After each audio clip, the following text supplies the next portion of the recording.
This week on Hometown Ghost Stories, Utica, New York may seem like just another upstate city, but its past is filled with dark history.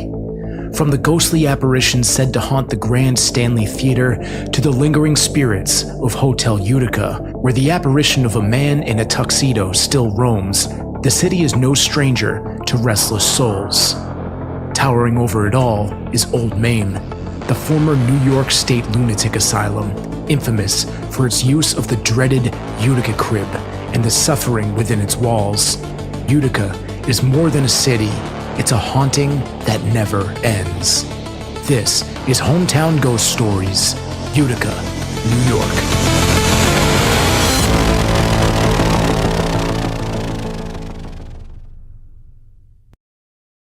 Hometown Ghost Stories contains serious and often distressing events and is not intended for all audiences.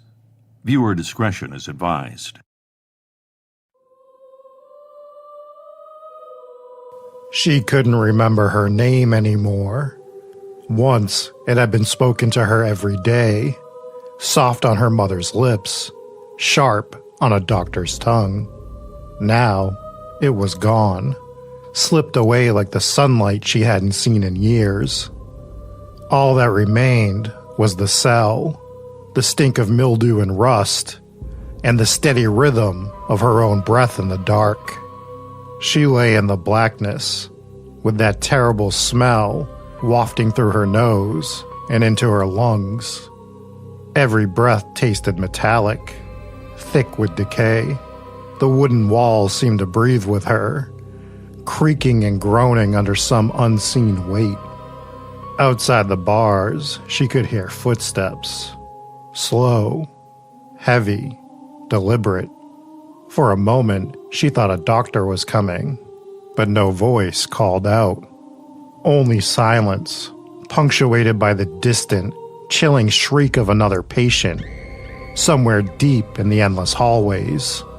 The bed beneath her was no ordinary bed. The Utica Crib, they called it.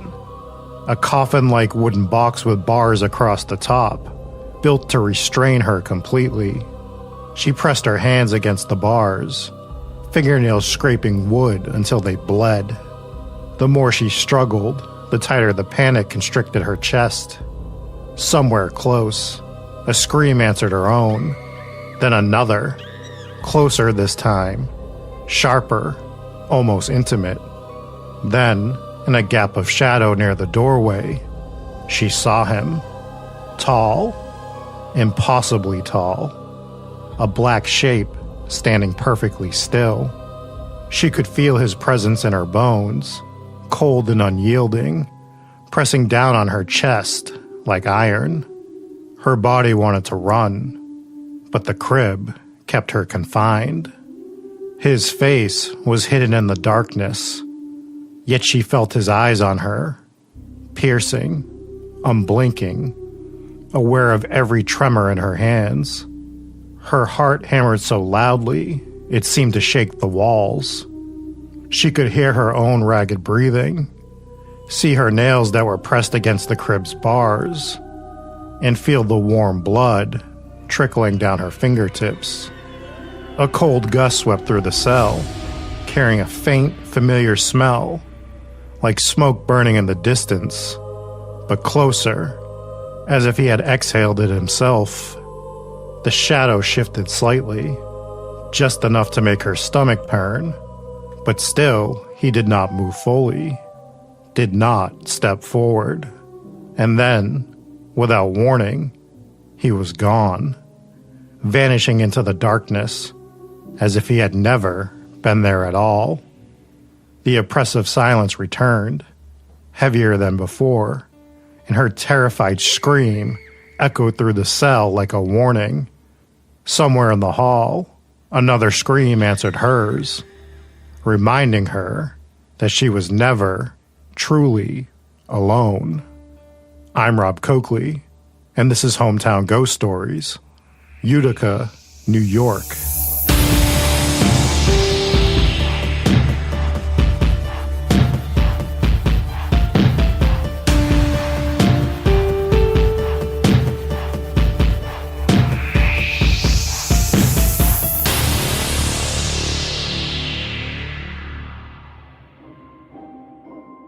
Utica was once a booming industrial city, built on railroads, canals, and factories that powered its growth. The wealth of that era can still be seen in its cultural landmarks and architecture all throughout the city. But history leaves behind more than just buildings. It carries with it stories of loss, tragedy, and restless spirits. And at the Stanley Theater, these stories play out long after the curtain falls. When the Stanley Theater opened its doors in 1928, it was like nothing that Utica had ever seen. Chandeliers hung from painted ceilings, gold leaf glimmed from every surface, and a sense of wonder filled the air. It was a palace of entertainment, a cathedral built not for worship, but for the stage. But theaters have a way of holding on to their past, of collecting the residue of every laugh, every tear, and every anxious heartbeat in the dark. At the Stanley, ushers have reported footsteps echoing in the aisles long after the last guest has gone home. Laughter drifts down from the balconies when the seats above are empty.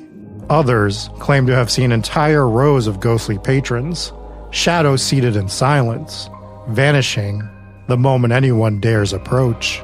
Some experiences are more intimate. The women's restroom on the mezzanine is notorious for the way it makes visitors feel watched.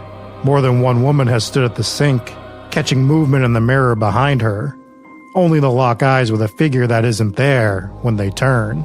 Paranormal teams once recorded a low voice whispering a name, one that no one present recognized. And then there is the smoke. In an empty theater, investigators have walked into rooms suddenly filled with the sharp, stale smell of cigarettes. It clings to its surroundings and the air itself, even though smoking has been banned for decades. Some say it belonged to a stagehand or patron who never really left, announcing his presence in the same way that he always did. Nearly a century after its grand opening, the Stanley still dazzles with beauty, but beneath the chandeliers and golden flourishes, its most loyal guests may be the ones the ticket takers will never see. From the glamour and the shadows of the Stanley Theater, we move to another Utica landmark steeped in history. Hotel Utica has welcomed presidents, aviators, and stars over the century, but some of the guests may have never checked out. Behind its polished walls and elegant ballrooms, something lingers, unseen but impossible to ignore. Here, the past doesn't just remain. It moves through its halls, watching, waiting, and sometimes appearing. Rising over the city since 1912, Hotel Utica was once the crown jewel of the Mohawk Valley. Its ballrooms hosted elegant galas. Its guest rooms welcomed the likes of Franklin D. Roosevelt, Amelia Earhart, and even Judy Garland performed here. Today, it operates as a DoubleTree, modernized for comfort, but much of its original character still shows through in the high ceilings, marble floors, and old-world architecture. But beneath the polish, guests and staff have reported experiences that defy easy explanation. Room phones ring with calls from nowhere. Elevators open on floors they weren't called. On the mezzanine, a pale woman in white has been seen drifting across the balcony before disappearing into thin air. And then there is Charlie. Charlie is perhaps the hotel's most endearing ghost. Always described in a tuxedo, he's seen pacing the floor, fussing with his bow tie and mirrors. Some say he was a guest who took his own life at the hotel. Whether or not that part of the legend is true, his presence is consistent. Staff tell of glimpsing him out of the corner of their eye, only for the figure to vanish when they turn. Room 410 has its own reputation. Guests have reported waking in the night to the sound of the shower running, only to find the bathroom empty, but filled with steam. Others claim they've opened their eyes to find a tall, silent man standing at the foot of their bed, but he's gone before they can even speak. And then there are the forbidden floors. The 12th and 14th are closed to the public, locked away from guests. Paranormal investigators who were allowed inside describe the air growing unnaturally heavy, the sound of footsteps circling them in empty corridors, and disembodied voices captured on their recorders. One team reported hearing their own names whispered back to them in the dark. Hotel Utica may now bear the DoubleTree brand, but the renovations and modern comforts haven't erased its past.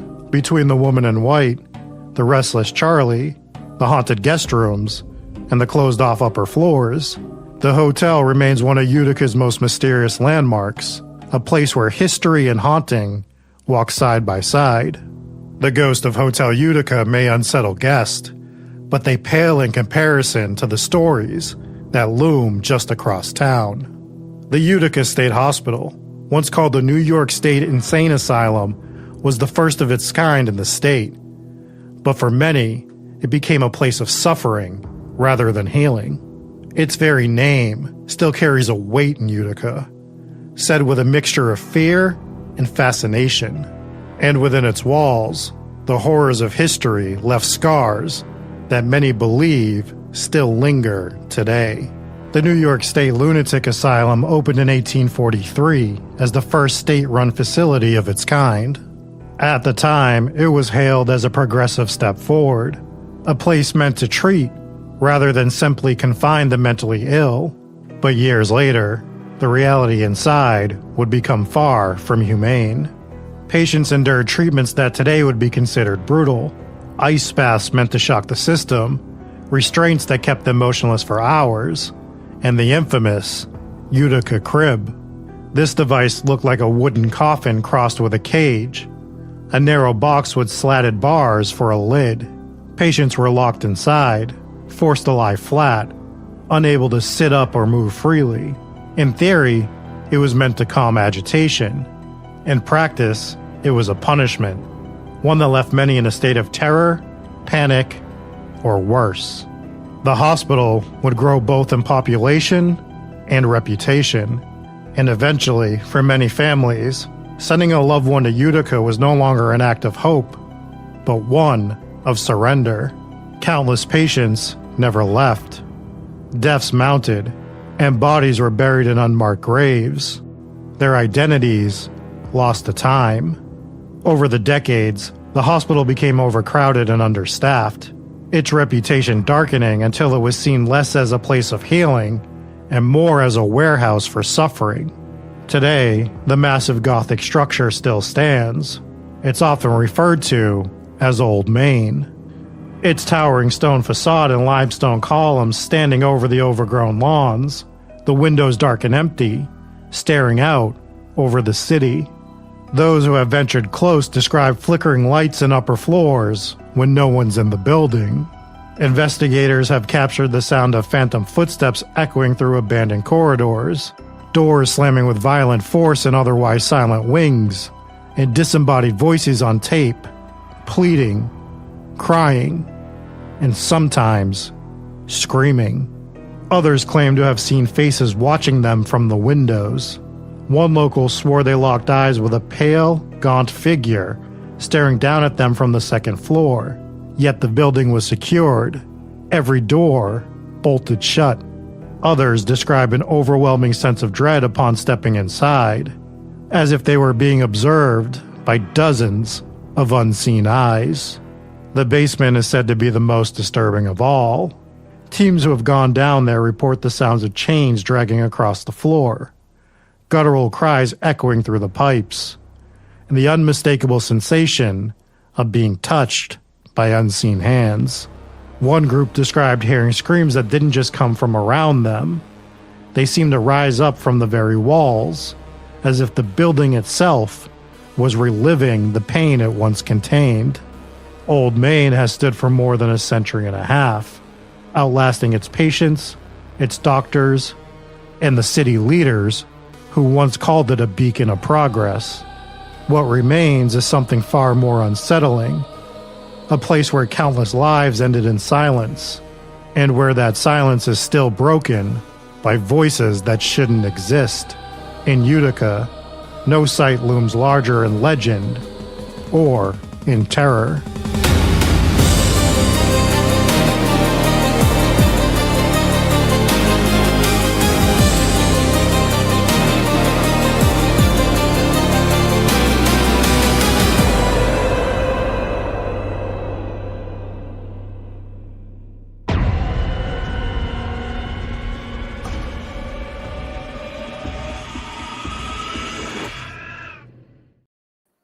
What is going on, folks, and welcome into Hometown Ghost Stories, episode number 176. I'm Jesse Wilkins, joined by Rob Coakley. Hello, Rob. As we get into spooky season, we get to do some of our favorite types of hauntings tonight.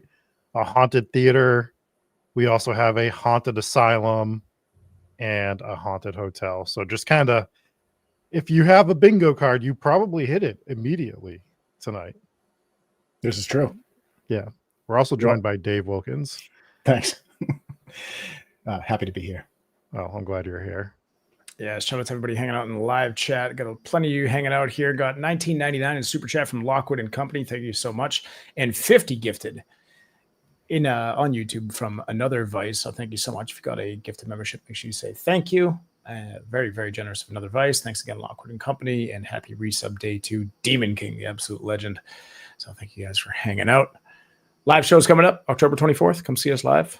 Hanging out with Brent Thomas from the Paranormal Portal, Kilted Colin, Seth on guitar. It's going to be a good time. Yes, I did immediately run away when the show started. It was my dog waited until exactly when we needed to go live to decide she wanted to go outside. So if you hear the crickets in the background, that's because the door's open. But, you know. We did it. But you should come to the live show. Get your tickets now so that you are secured. And a shout out to our RIP of the week, Sam Fletcher, who is coming to the live show and is donating 2 tickets to people that might not be able to afford it on their own, which is very kind of her. So thank you to her for that. And we're taking care of those arrangements. And then the next night, if you're in town and you want to do an investigation with us, guess what? You can investigate a haunted coffee shop with us, the site of one of the most gruesome murders in all of Fall River as well. So it's going to be a spooky time that entire weekend, October 24th and 25th. Yep. There's a few tickets left. So go to hometownghoststories.com, click on the events page, get your tickets. That one will absolutely sell out. Yeah. I would like to think they will both absolutely sell out, but the first night for the live show is a much bigger venue. So lots more tickets available. The second night there, the investigation, less than, I would say, 10 tickets left. So make sure you grab your tickets. And if you plan on doing that, it's going to be a lot of fun. It's going to be a lot of fun. Miss Lizzie's Coffee, very haunted place, very gruesome reputation. But speaking of which, lots of really dark history in this. Very, just on Miss Lizzie's Coffee, very old building. Because you say coffee shop, you might think of like a Starbucks or something. This is a very, very, very old building that now has a coffee shop inside of it. But in the basement are horrors. Yes, this is true. It's not one of the new shops. Like every store now is being built like the electrical plug, like every Starbucks and McDonald's and everything. This is an actual old building from the 1800s. It is very cool, very spooky. We've been in there. It's not the first time we've been in there. It's true. Colleen asks how big the show venue is, roughly Madison Square Garden. Yeah, it's about the size of that. Maybe Gillette Stadium. We're a big deal, is what I would say. That's true. For those of you who have never heard of either of those locations, those are all breweries, and this is the size of it. There's a function hall where we did the same show last year. It was good. Good amount of people last year. Hopefully it was great, Jesse. It was fucking great. That's what you're supposed to say. It was phenomenal. The fact that people missed it last year, they have an opportunity to come and see an even better show this year. Are you going to sell this, or am I going to have to do everything? Didn't I say it was good? I'm sorry, it was really good. It's a good time. What did I say? Did I say it wasn't good? Good is underselling, Jesse. Okay, underselling. Sorry. We were great. We were phenomenal, is what I'm saying. But we need to talk about Utica, New York. And we're going to start with some dark history. We're going to start with something that we didn't cover in the opening, mostly because it looks like the sun is shining on me. I want to get this screen out of my face. So we're going to talk about this first. And that is St. Agnes Cemetery of Utica, a name that we just keep coming across today. We just keep coming across the name Agnes, the three of us today. But this is a cemetery that was established in 1851 in Utica, and it's the burial location of many of Utica's original founders and settlers. Now, there is a haunting of the spirit of an unidentified woman whose apparition is often accompanied by an infant child. in there. But that's not the reason I brought this up, because that is a very relatively generic haunting. There's a much darker haunting. In 1909, 3 young children were lured to the back of the cemetery and shot to death. One child survived the shooting, but the other two did not survive, are believed to haunt the cemetery in this section that they passed away, unfortunately. So that is why this is one of the reasons it's called Utica's Darkest Ghost Stories, because it's a terrible story. Is there any further context to that story? Do we know by who and for what? Or no, this was just a quick one that I found. I wasn't going to include it because I was going to possibly do a Utica part 2. But for what seems like an irrelevant question. I'm trying to see if they deserve it. I don't think there's any good reason. Come on now. Fair. Yeah. So no one hears that story is like, well, what did they do? But what did they do? That's terrible. Yes. Yep. Not great. And you just got us canceled. So thanks, Dave. Yeah, that's pretty good. It was going to be fine. Jesse was the one who had to highlight it. That's right. I thought about it as I said it. I was like, probably could have left that part out. I mean, by who would be a reasonable question, I suppose. That gives us a chance to plug our new segment called Heartless Moments with Dave, brought to you by Milky Way. Shout out to our new and now last and final sponsor, Milky Way. All right, let's start talking about some of the hauntings that we covered in the opening here. The Stanley Theater looks awesome. Does.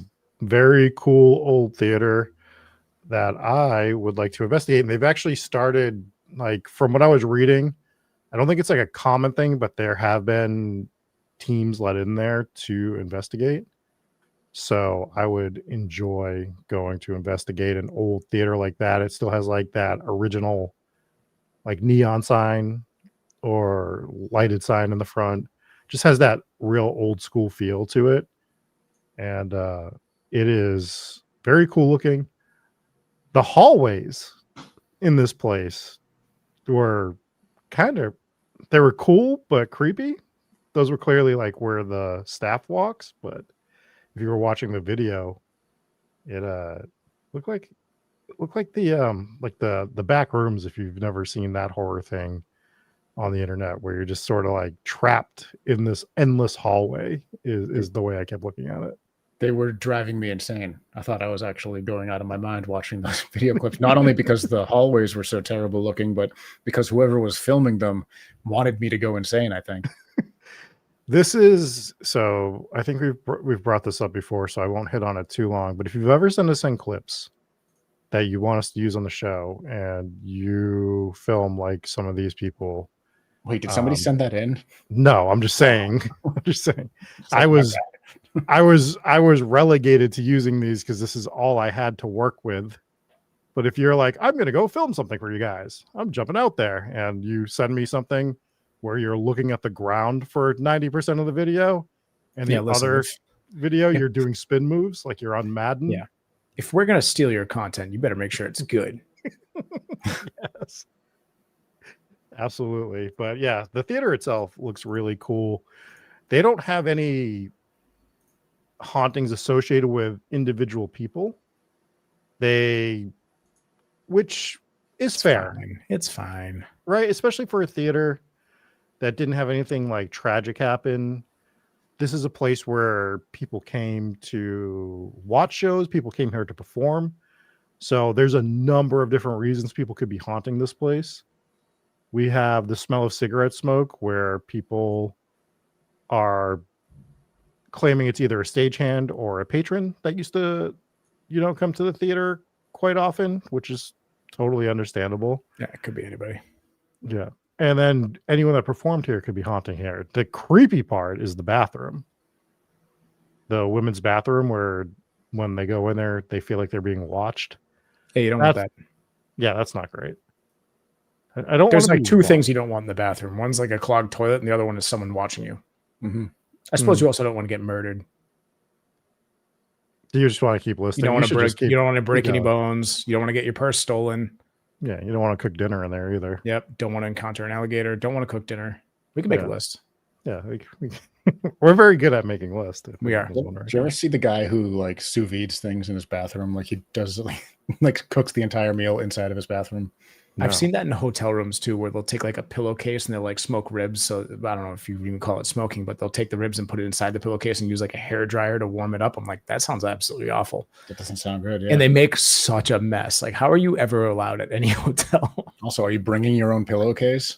No. That would be even grosser. Yeah, that's a good point. That's a valid point. Yeah. I hate all of this. Yeah. This is the scariest thing we've ever talked about on this show. True. It's like those survival videos, like, can you cook a meal out in the wilderness? Like, can you cook a meal in a hotel room using just this ironing board and pillowcase? Mind you, you have a little kitchen, but you're not using it. I mean, flipping over an iron and like frying an egg or something, that would be resourceful. That's just awful because you're getting a bunch of egg inside the iron. Yeah, holes. show us, And then Dave. the next person Show that us. use it, their shirt just smells like eggs. Burnt eggs. Thanks, YouTuber. Yeah, I don't. Rob, I don't would you put ketchup on the eggs that you cooked on an iron? You'd have to, wouldn't you? What else are you gonna do with these things? Fair. You don't want to just eat. You need some sort of condiment on whatever that monstrosity is that you made. I still don't think I'd go for ketchup. Oh well, your hotel guest juice that's all over it. Gross. It's so much better. The name of Rob's new book, Hotel Guest Juice. Gross. You were looking for some names for some songs, so Not going to Hotel use that guest one. juice. I'll use almost anything. That's not going to be one of them. yes. But yeah, we don't want ghost in the women's room spying on them. That's a very creepy haunting. Mm-hmm. Also, And not the first time we've heard that. Also, don't want people in the women's room spying on people. Just in general. Yeah. What's Yeah. worse? I mean, a I real think both, person. I think both are bad. But yeah, I think the real person you feel more violated. The real person you can do something about, though, right? Like you can get someone to come take them out. Yeah, you can't call the police on a ghost like that, can you? I mean, you can. I'm sure someone has. you can. You It's shouldn't. it's just not gonna go the way you want it to go. I would say if you were gonna commit to that situation. But yeah, that's the Stanley Theater. It's got the cold spots. They've had EVPs there as well, but it's sort of like generic hauntings. They haven't tied the location to like a former owner, a former performer, or anything like that. But it's still a really cool location and one that I would love to investigate. Yeah, we haven't done a theater, I don't think. We tried. No. They've tried. They've tried tried. once. Still bitter about it if you couldn't tell. Yeah. Just shaking down theater. Just found the one non-haunted theater in all of America. We had a question in chat asking if we would spend a night with the Annabelle doll. Well, now that the Warrens Museum is now up for renting, that's something we plan to do in the near future. If we can get that figured out right now, it's kind of in high demand. So I don't know how far out the bookings are, but we'll figure it out.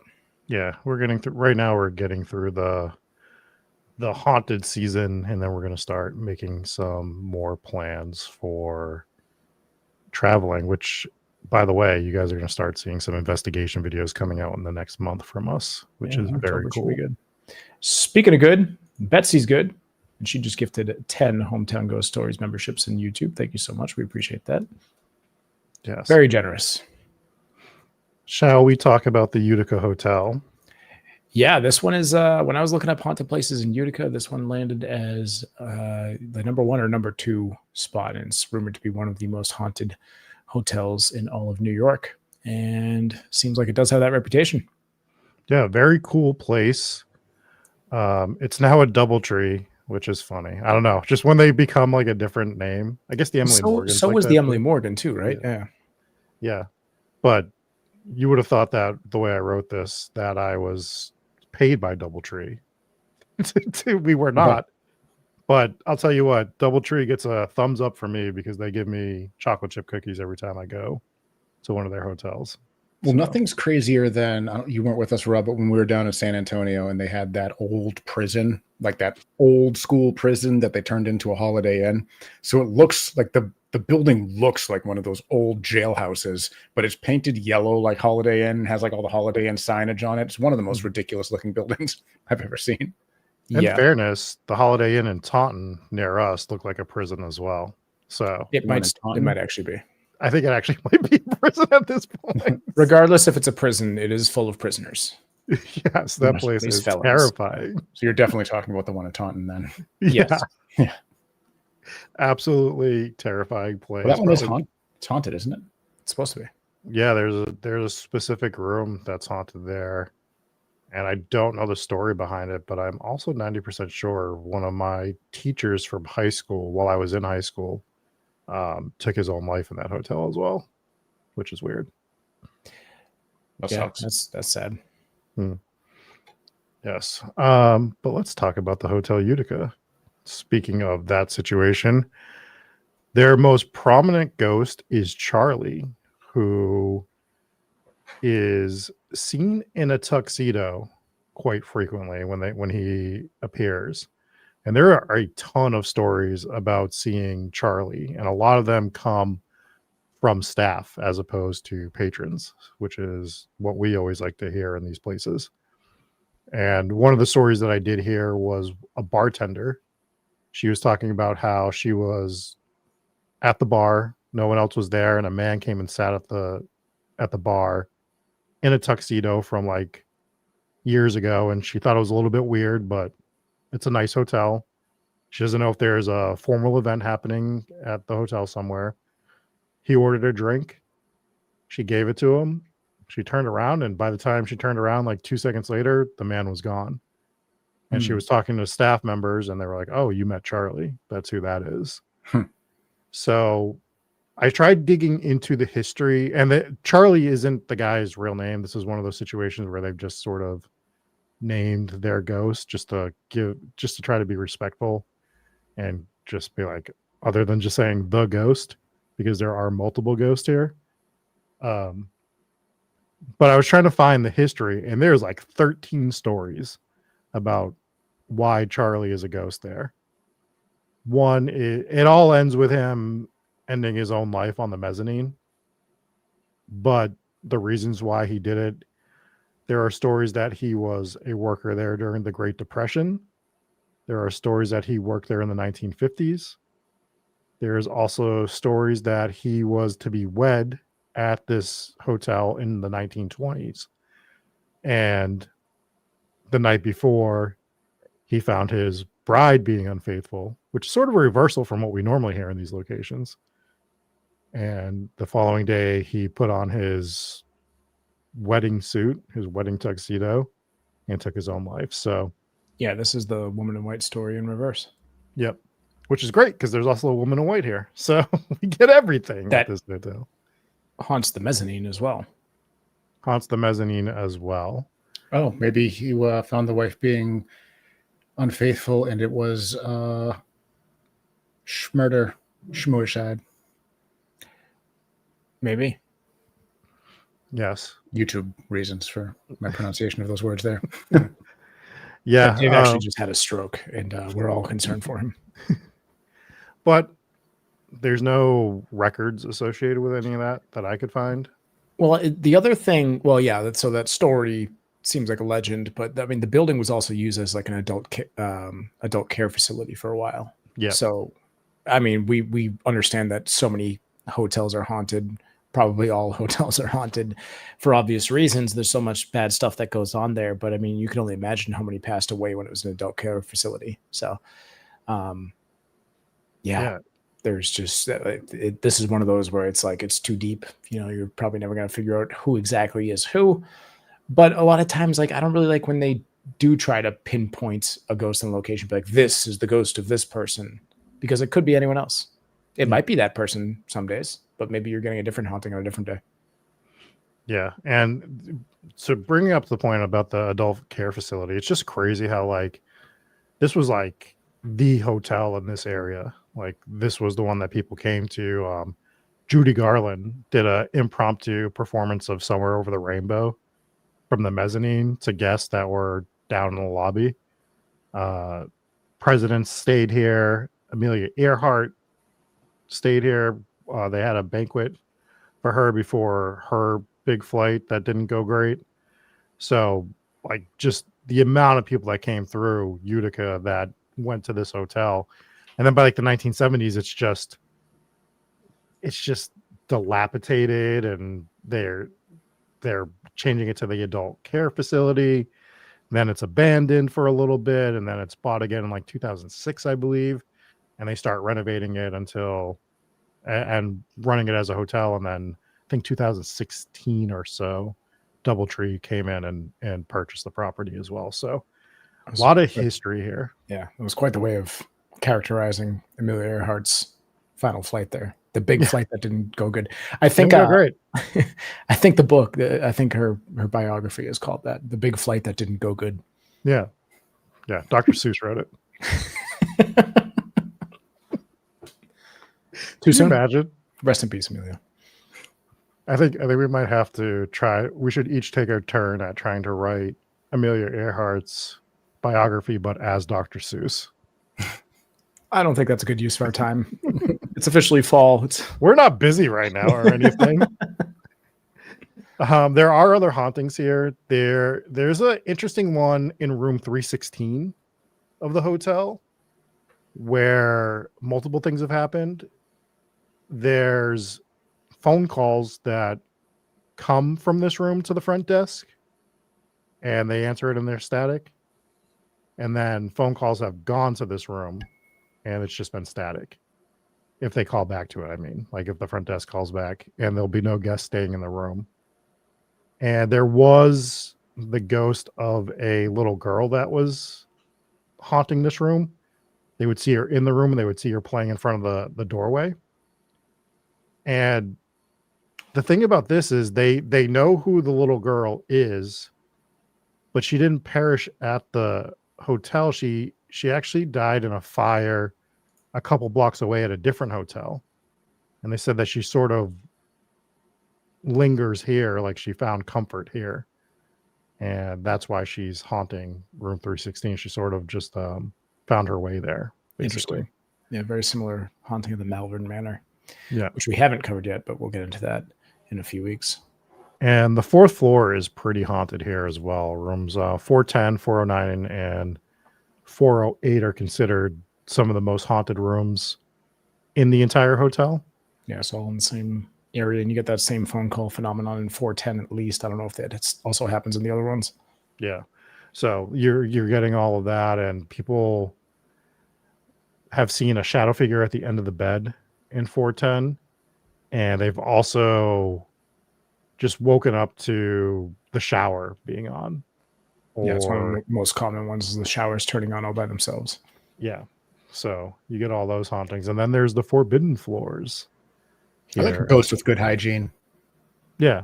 I think that's better than a ghost who makes ribs with a pillowcase in his hotel room. Yep. Agreed. Yeah, we don't want that smell. No. Like, just I'd rather smell Irish Springs rather than, undercooked pork. Yeah, agreed. The ghost isn't moaning because he's trying to scare you. He's moaning because he has undercooked barbecue. But cooked with a hairdryer. Crazy. But yeah, there's forbidden floors here as well, and they're forbidden because these floors, they were sort of gutted at one point, and they have not been fully renovated into rooms again, so they're sort of used as storage. I believe it's floors 9, 10. Sorry, I think it's 10, 11, 12, and 14, because there's no 13th floor, because we're doing that whole thing that places like to do. But Chris Williams from Ghost Hunters, she investigated here, and I believe she got a picture of a face, if I remember correctly, on the what would be the 13th floor, which is the 14th floor. So that's pretty cool. Yeah. So it's a really cool place. If we ever were in Utica, this is clearly where we would stay. And I've watched and listened to a couple of interviews with different staff members, and the staff's pretty much into it. Like there's some that are really scared, but they are accommodating. If you ask most of the staff about their ghost stories, if they have them, they'll tell you. And if they don't have them, they'll tell you who to talk to. Oh, that's helpful. So, yeah. So if you ever do go to Hotel Utica, be respectful, obviously. But I think if you went there, you would find some accommodating staff members to at least tell you stories. I don't know if they're going to bring you everywhere, but they'll at least give you some of the stories that have happened to the staff members there. Good stuff. Yes. And then that brings us to the New York State Lunatic Asylum, as it was called when it first opened. And it opened on January 16th, 1843, which is some say the best, month date combo in the history of the world. I always forget why that date is relevant. Oh, well, Most do. It was open for 130 years, I think, which is how old Rob is. yes. 130 years. That's over a century. That's how long it took me to put this video together this week, too. 130 years this week. It's now nice of you to put together such a good episode over the century. Yes. It's now called Old Main, and basically it's a records, it's a records. They keep records there for the hospital now, and there's a bunch of empty rooms as well. They took down some of the wings that were there. When they originally were going to build this, it was going to be 4 identical buildings, all facing like in a big square, almost like a fortress. But they ran out of funds after building the first building, so that's why there's only the one. And then they did add some wings to it at one point. And when this opened, it actually was progressive, because these facilities back then, as we've covered in the past, were basically just ship your family members there, and that's where they were staying for the rest of their lives. Yeah, that's how most of them were. This one, the doctor that ran it, he actually thought that he could help these people. Now, his methods... Yeah, I was going to say, I saw that crib thing. We'll start with the crib thing, the Utica Crib, which is wild. But he didn't like restraints, which is just like... What would you call that then? What is that thing? What would you classify that cage as? They're all like chains. It's like, oh, you like baby prison cells. I want to chain him up. Can I just press him into a tiny cage? Yeah, I didn't strap him down, though. Just caged him up. Yeah. And I found a patient that was in one. And it's just like when you can... And this patient, I have questions. It almost felt like, you ever read a review of like a restaurant or something? It's got a lot of bad reviews, and then there's a 5-star review. And it's like the most perfectly worded, and it's just talking about crazy. And you're like, this is clearly the owner wrote this the review, right? Because I found this guy that was a patient, and he was like praising the Utica Crib. He's like, I've never slept better when I slept in the Utica Crib. Made me sleep great for 3 days. I've never slept so sound. Please let me keep sleeping in the Utica Crib. It's the only thing to do besides scream and beg to escape. Either written by the guy who runs the place or under duress. Yes. Yeah, like write this awesome review and we'll let you out. Yeah. Yeah. So of the cage. Of the cage. Exactly. Write it in the cage. He had to stick his hand through little bars and write the wonderful review. Yeah. So, and then they were trying these cold ice baths. Hey, look, you got to try some things, I guess. He was trying to help them. He did some stuff that I thought was different. He thought that basically they needed a purpose, which is fair. I mean, most people in life need a purpose, right? So he would assign them jobs that they could do while on the facility. Some of them were gardeners. Some of them did. All right, so we're at torture and we're at forced labor. Where's the good stuff with this guy? It's not forced labor. It was a community, Jesse. he's helping. I'm sure a lot of people that do forced labor would say the same thing. Were they getting paid? I can't answer. I don't know. Doubt. Probably not. But it was like, but there were some fun jobs. Like one of the jobs, they had their own newspaper. And my reaction to that was, I'd love to read that one. I don't even want to read it. I want to go watch the guy that's the reporter, the guy in the lunatic asylum that's the reporter, running up and down the hallways interviewing people. Like, sir, Mr. Harrington, they say you're a flim-flam man, a charlatan, a fall guy. Let us know, please. What's going on down here in Wing 7? You know, just like... Yeah, are they just interviewing people in the asylum? Like going up to the guy in the crib. How is it today? He's like, I'm tired. I'm still in this crib. I'd like to not be in here anymore. Back to you, Jim, with the weather. I don't think that's how newspapers work. Yeah, newspaper. Maybe in an asylum. I don't know. Jim's like, that's me, and I'm still in this cage. Please let me out. I don't know how the weather is. I can't tell you from this cage. Yeah. Anyways, moving on. One of the sections of the newspaper is, are the doors still locked? Yes. This has been the weekly update on are the doors still locked? Back to you, Jim, with the weather.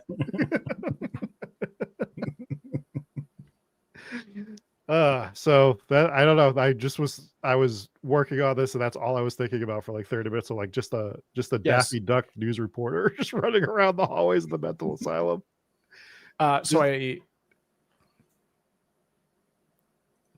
I don't think this was a good place.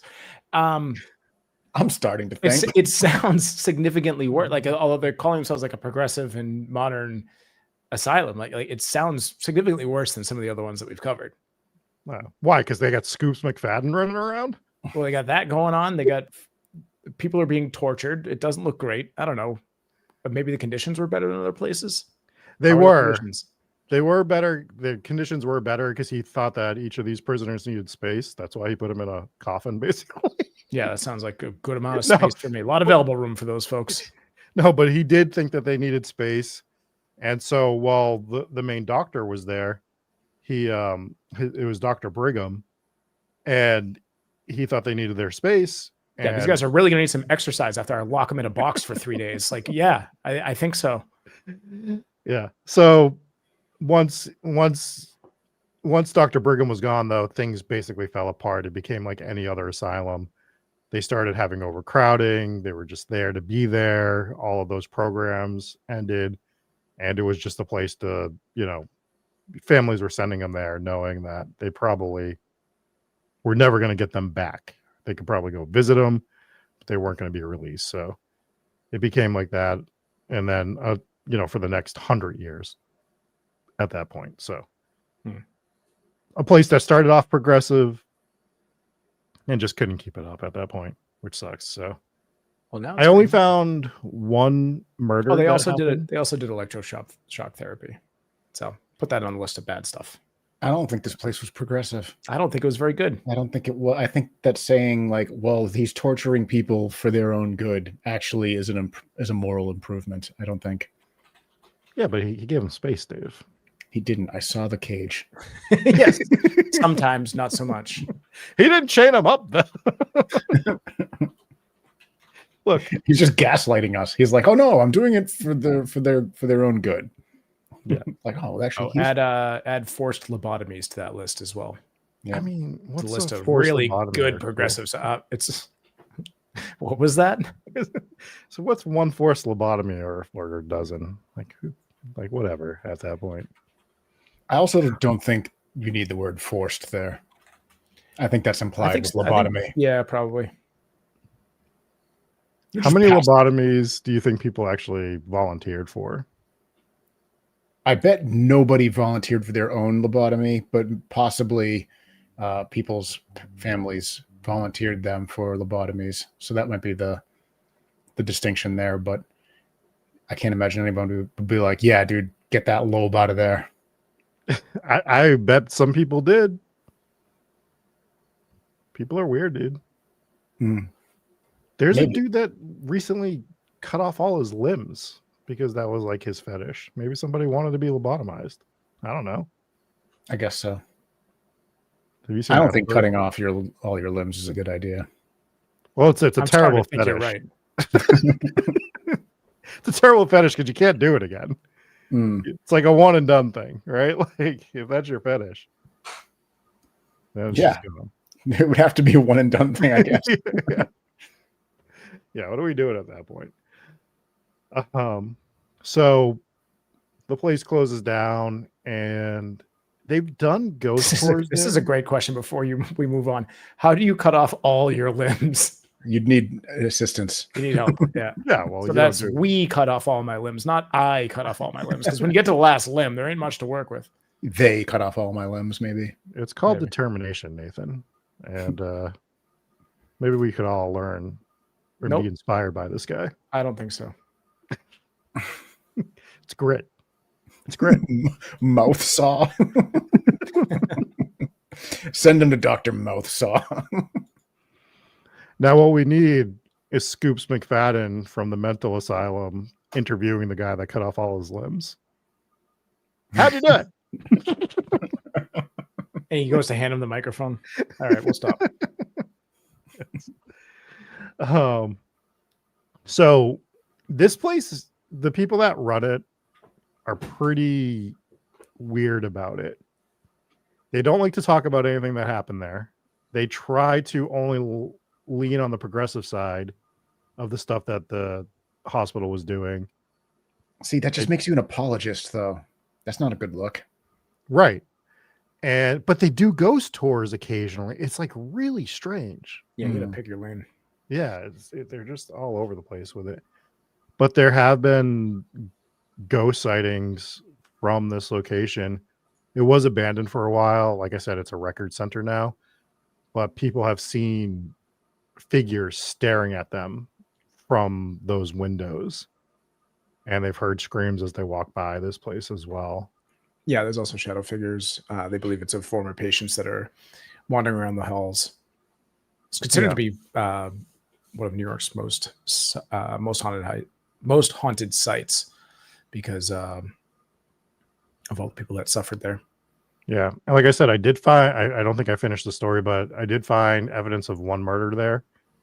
It was two workers that basically beat one of their patients to death. I'll put that on the list too. Progressive. How nice and progressive and not violent this place was. This was when it wasn't progressive anymore, guys. God, keep up with the story. I'm just trying to find a time when it was. This was during the cage time.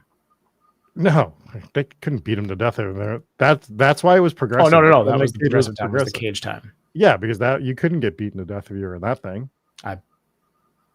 Let's try. Rob, get in the crib. Stick Rob in the crib and fire little cannonballs at him.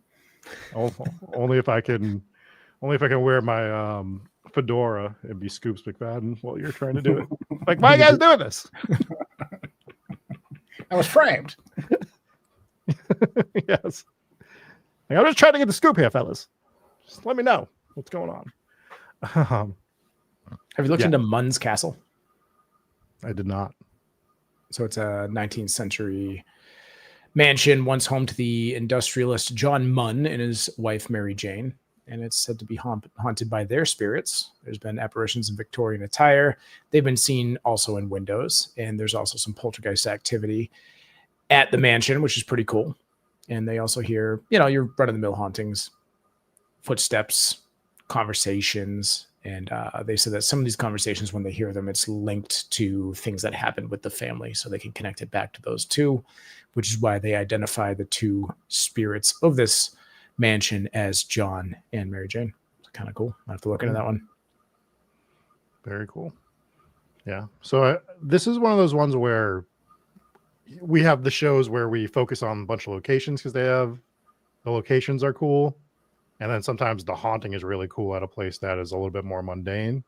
This was more of this theater's awesome. This hotel's really cool. This asylum was very progressive. We need to talk about all of these places, basically. So that's why I covered Utica. And then we got to talk about that terrible story that happened in the graveyard as well. So Yeah. Not great, not great. There's a book called Haunted Utica by Dennis Webster and Bernadette Peck. So if you're looking for a read, maybe that one's good. I don't know. I haven't read it, but that's on this website. And then there's also the Madison House. So this one is on Hotel Street in Utica. It's a former hotel and boarding house that was built in the 1800s. It's now apartments. But the residents at these apartments now they report poltergeist activity, like furniture shifting around. There's also lights that flicker, and there's apparitions of former tenants. One spirit is believed to be a grieving widow from the Civil War era, which causes cold spots, and they hear her whispers. And there's been lots of local ghost hunters that go here. So I don't know how you go to an apartment building to investigate, but maybe they know someone there, or maybe they host stuff. I don't know, but that is the Madison House, 1400 Hotel Street in Utica. So Yeah. How do you go to do you rent an Airbnb there? Maybe. That'd be the way to do it. Perhaps. Before I retire this character, do you think that in the future, when we can't get into a place to do an overnight investigation, but we can do a tour, should I show up as Scoops McFadden? Absolutely. Interview the tour guide as Scoops McFadden? Yeah, but you got to do it from one of those cribs, and we'll just wheel you up and you just stick your arm out and interview him real quick. No, you're thinking about this wrong. And then we'll finish off the tour by beating you to death. I think this is a good idea. I think we could set this in stone. We'll set up an Eventbrite link. I think what Scoops stories.com/events. I think what Scoops, Jesus, let me get this out. I think what Scoops McFadden would wear is he would wear like the 1920s, hat that the reporters would wear, and he would have the suit, but the entire back half of the suit would be cut out. So it looked like I have the suit on, and then I turn around and I run away, and like the whole backside is completely naked. That's a good idea. That's what a guy from an asylum that's a reporter would be wearing. It sounds like an excuse for you to expose yourself to the public. Or just exposing myself. Yeah. It would literally be exposing yourself. I don't think there's any other way to put it. Papa Squatch just came up with the greatest name ever, Scarebnb. Like if that doesn't become like a B movie at some point, or like a really bad horror movie, I'm gonna be disappointed. Or a really good horror movie. I rented out the Scarebnb. I think we're done with good horror movies. I think we had our little generational run the last 2 or 3 years. Because we went to the movies the other night, and every movie that's coming out looked terrible. Oh yeah, there wasn't a good one in the previews. Yeah, all of them look so bad. So the new Predator looks so stupid. Yeah, that looks dumb.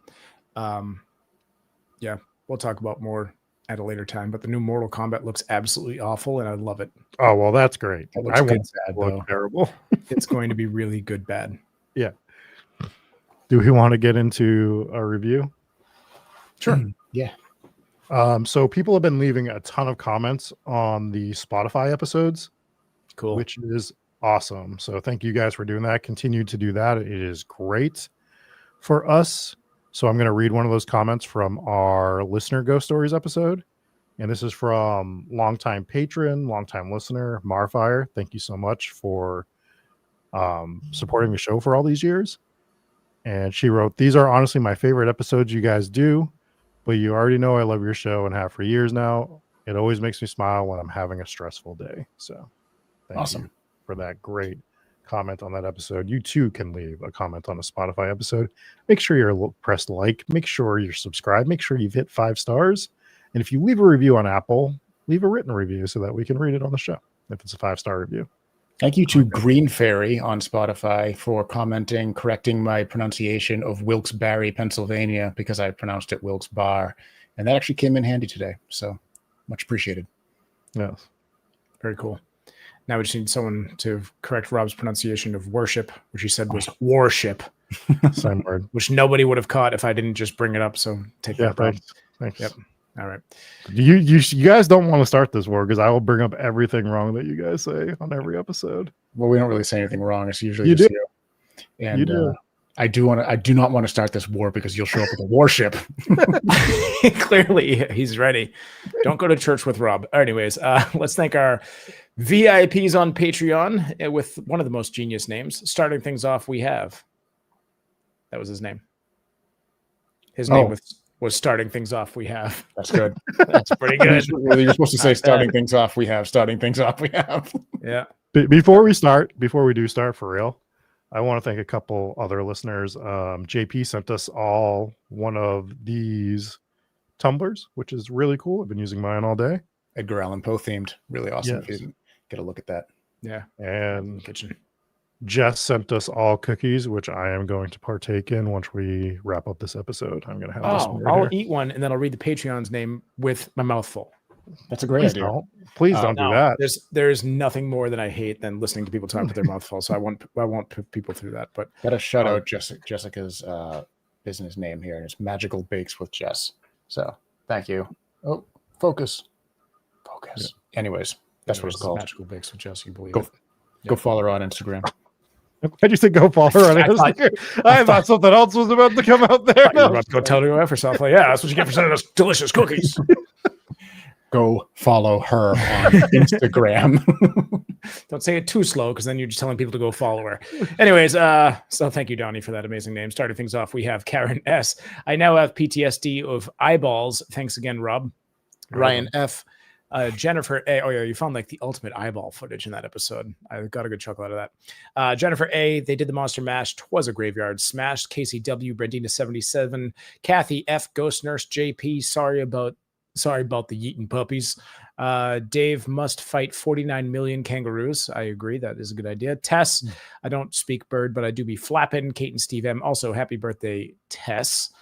Kate and Steve M. Glitter Tease Cammy from Washington. Kelly C. Liz Young. Chris C. LBPS founder. Inspires Gaming. Ellison V. Robert H. A priest definitely not meeting cartels for disco dandruff. That's a good throwback to like a week ago. Jeannie, Raven Lunatic, Mom and Pops W, Father Squatch the Elder, Lisa J, and I Shave Dead People, and Rob sometimes. Thank you so much for being part of the VIPs. Next up, we'll thank the Warrens Wards. Happy birthday, Tess. Just so I say it as well. Yes, indeed. Don't say it, Dave. Linda F, Kegsy. I gave you an opportunity to say happy birthday to Tess, but you blew it, Dave. Robin W. Happy birthday, Tess. Are you eating cookies over there? He is. Hey, you guys. Crystal V. Lobotomy volunteer. We found one. We have Joe and the dogs, Freya and Frank. Mothman gathers ghouls for ghostly shoveling service. West Mass is the best mass. Susan C. T-Cat Whisper. Rob's belly button is the best glory hole. No lint, 10 out of 10. Jeremy M. The Macho Mandolph. Beth C. Sarah B. Her Lady Spookship. Victim of Ohio. Morgan S. Colby always remembers. Kath Q. The other Rachel B. Resting Witch Face. Mar Fire. Lily. Anthony T. A man of tall stature and so-so courage. Rob's belly button feels like sandpaper. Rob's belly button is actually his third eye. Charlie. Want a bridge, Charlie?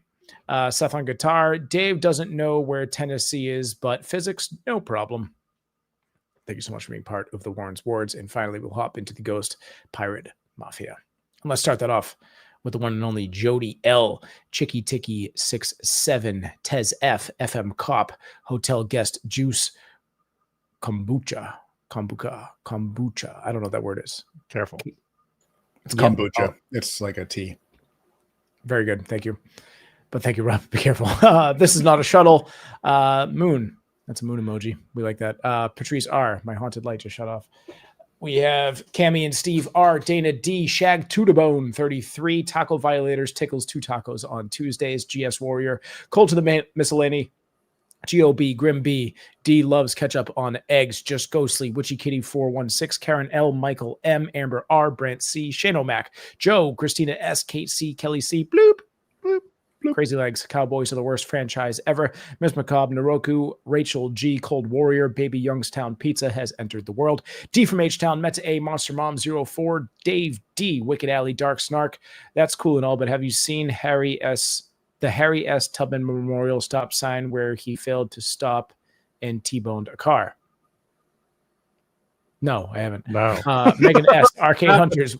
Wayne C. Crystal Quinn can confirm Rob has a weird belly button. Thick Boy Freddy's baby mama was definitely yeeted. Alicia E. Thick Boy Freddy listened to Tess and picked his poison of choice, and now he's DED. Yeah, I'm fine. I'll be all right. Don't worry about it. Don't call me. All right. The ghosts are haunting Utica, not Medica. Not Medica, anyways. Same from Nepal. Joe R. El Capone is looking for a tax guy. Huggy Bear Jesse has trouble pronouncing Vols, so I'll just say go Rocky Top. Guess what? I pronounced it, I think, correctly. Also, who shortens the word volunteers to Vols? Hey, do we have any Vols coming in today? No one says that.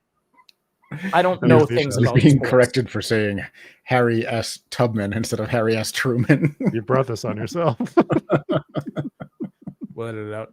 What was it, Truman? I don't believe you. Well, Harry Truman was a president. Harriet Tubman was not. Did I say Tubman? You said Tubman. Yeah, we'll edit it out again. Okay, moving on. That's your fault. Who was that, Doug? Yep. I blame Doug. Anna C, Solar Flare, Mariah M, Kiralee J, Cody G, Hooply Whooply, Soph, and I will come to the Yafka tonight. Also, I'm the only one with this list, so Doug, if you could not say such things about Harriet Tubman, that'd be great. You can't see it. Anyways, yes, you can. You typed it. So that'll pretty much do it for tonight's episode. Thank you so much to everybody who donated, which was quite a few legendary folks. Lockwood and Company, another Vice, Betsy C, and happy resub to Demon King and Doug, who I'm not talking to anymore. And other than that, I think that'll pretty much do it, right? That's going to do it for me. Yes. Okay. We'll be back next week with another live episode of Hometown Ghost Stories. If you want to stay up to date with the horror movie reviews, swing on over to HTGS. Click subscribe on that channel. Click subscribe on this channel if you haven't already. And go watch the new Conjuring movie. That's what we're going to cover next time. So should be a lot of fun if you like great movies. Yes. Yes. Anyways, that'll pretty much do it. Thank you guys so much for tuning in. We'll see you next time. Bye.